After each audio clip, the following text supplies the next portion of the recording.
सुंदरपुर नाम के एक बेहद शांत गांव में छोटू और कल्लू नाम के दो पक्के दोस्त रहते थे। छोटू बहुत ही सीधा, मेहनती और ईमानदार इंसान था। वो दिन रात अपने खेतों में पसीना बहाता था और जो मिलता उसी में ईश्वर का शुक्रिया अदा करता था। वहीं दूसरी तरफ कल्लू बहुत कामचोर और लालची था। वो हमेशा बिना मेहनत किए रातों रात अमीर बनने के सपने देखा करता था। एक साल सुंदरपुर गांव में कुदरत का भयानक कहर टूटा और महीनों तक बारिश नहीं हुई। धीरे धीरे सारे खेत सूख गए, जमीन में दरारें पड़ गईं और गांव वाले भुखमरी की कगार पर आ गए।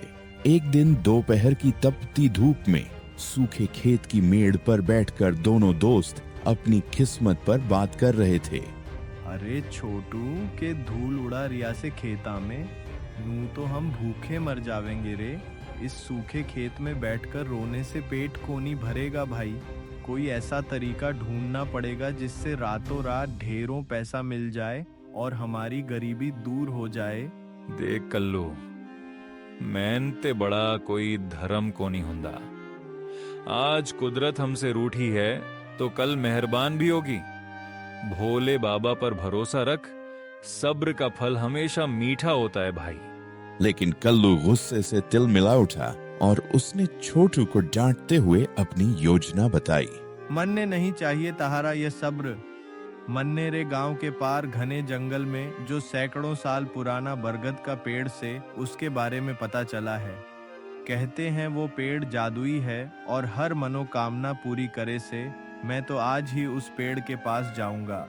छोटू जानता था कि वो जंगल बहुत ही घना और खतरनाक है। अपने दोस्त को मुसीबत में अकेला न छोड़ने की नीयत से छोटू भी भारी मन से उसके साथ चल पड़ा। दोनों दोस्त सूखे खेतों को पार करके घने और डरावने जंगल के अंदर दाखिल हुए। जंगल में चारों तरफ खामोशी छाई हुई थी और सूखे पत्तों पर उनके कदमों की आहट गूंज रही थी। ऊंचे ऊंचे पेड़ों की वजह से जमीन तक सूरज की रोशनी मुश्किल से पहुंच रही थी। लगभग 1 घंटे चलने के बाद छोटू को अचानक झाड़ियों के पीछे से किसी छोटे जीव के रोने की आवाज सुनाई दी। छोटू ने रुककर देखा तो एक छोटा सा कुत्ते का बच्चा कांटों वाली घनी झाड़ी में बुरी तरह फंसा हुआ था और उसके पैर से खून बह रहा था। छोटू का दिल पिघल गया और वो तुरंत उसे निकालने आगे बढ़ा। अरे कल्लू रुक।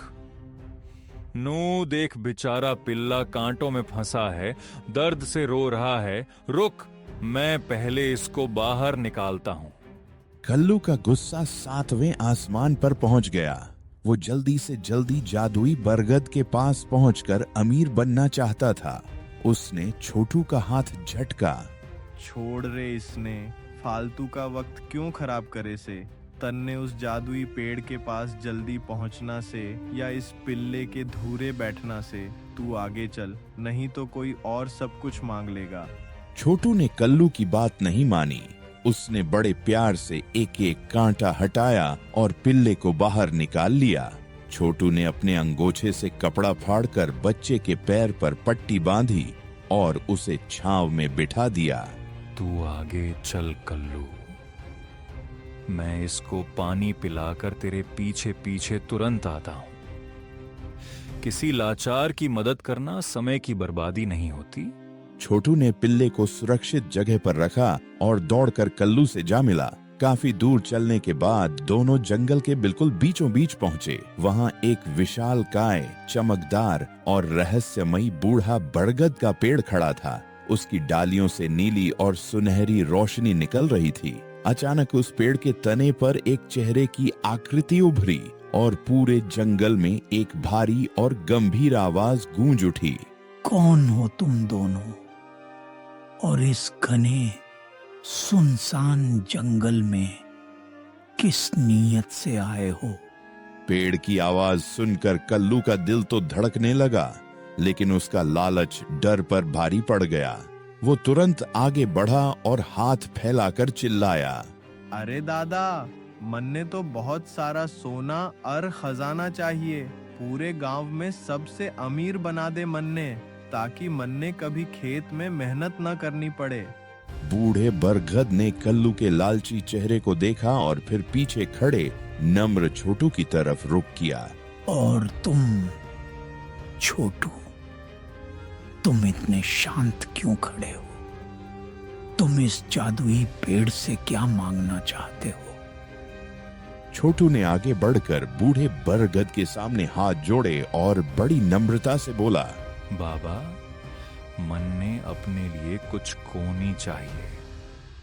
हमारे गांव में सूखा पड़िया से डांगर ढोर और छोटे बच्चे पानी बिना तड़प रहे हैं। बस हमारे खेतां में पानी और हरियाली ला दे ताकि पूरा गांव फिर से हंस खेल सके। छोटू की निस्वार्थ बात सुनकर बरगद का पेड़ बहुत खुश हुआ। उसकी विशाल शाखाएं हिली और पेड़ से 2 पोटलियां नीचे जमीन पर आ गिरे। एक पोटली चमकदार लाल रेशमी कपड़े की थी जो सोने की तरह चमक रही थी। दूसरी पोटली साधारण टाट के बोरे की बनी हुई थी। बरगद के पेड़ ने कल्लू को इशारा किया, कल्लू, तुमने पहले मांग की थी, इसलिए पहला मौका तुम्हारा है। इन दोनों में से जो पोटली तुम्हें पसंद हो, चुन लो। कल्लू ने उस चमकदार लाल पोटली को देखा तो उसकी बांझें खिल गईं। उसने सोचा कि इसमें पक्का सोने चांदी के सिक्के भरे होंगे। उसने बिना एक पल गंवाए लाल पोटली झपट ली। मन ने तो यह लाल वाली चमकदार चाहिए, इसमें जरूर हीरे मोती होंगे। छोटू ने मुस्कुराते हुए बची हुई साधारण टाट की पोटली उठा ली और बरगद के पेड़ को प्रणाम किया। बाबा, मैं यह साधारण पोटली ले लेता हूं। आपका बहुत बहुत धन्यवाद। जैसे ही दोनों चलने लगे, बूढ़े बरगद की आवाज एक बार फिर गूंजी, याद रखना, इन पोटलियों को गांव पहुंचकर ही खोलना। इसमें तुम दोनों की नीयत और कर्मों का फल है। कल्लू खुशी से फूला नहीं समा रहा था। वो भागता हुआ अपने गांव पहुंचा और अपने घर के अंदर जाकर उसने उतावलेपन में उस लाल चमकदार पोटली की गांठ खोल दी। लेकिन जैसे ही पोटली खुली, उसमें से कोई धन दौलत नहीं बल्कि जहरीली मधुमक्खियों का एक खूंखार झुंड बाहर निकल आया। मधुमक्खियों ने कल्लू पर हमला कर दिया और उसे काटने लगी। कल्लू दर्द से चीखता चिल्लाता हुआ बाहर भागा। बचाओ, बचाओ, हमारे साथ धोखा हो गया रे, मार दिया रे। छोटू, मन ने माफ कर दे भाई, लालच में आकर मैंने गलती कर दी। दूसरी तरफ छोटू ने जब गांव के चौपाल में पहुंचकर सब लोगों के सामने अपनी साधारण टाट की पोटली खोली तो उसमें से एक जादुई नीला बादल बाहर निकला। पलक झपकते ही आसमान में काले घने बादल छा गए और मूसलाधार बारिश होने लगी। सूखे खेत फिर से हरे भरे हो गए और पूरे गांव में खुशी की लहर दौड़ गई। तभी सूझा हुआ और दर्द से कराहता कल्लू छोटू के पास भागकर आया और उसके पैरों में गिर पड़ा। छोटू ने तुरंत अपनी पोटली में बची जादुई जड़ी बूटी उसके घावों पर लगाई, जिससे उसका दर्द गायब हो गया। कोई बात नहीं कल्लू भाई, आगे ते हमेशा मेहनत और सच्चाई का साथ दिया कर। लालच का फल हमेशा कड़वा ही होता है। उस दिन के बाद से कल्लू ने लालच करना हमेशा के लिए छोड़ दिया। दोनों दोस्त मिलकर अपने खेतों में मेहनत करने लगे और खुशी खुशी रहने लगे।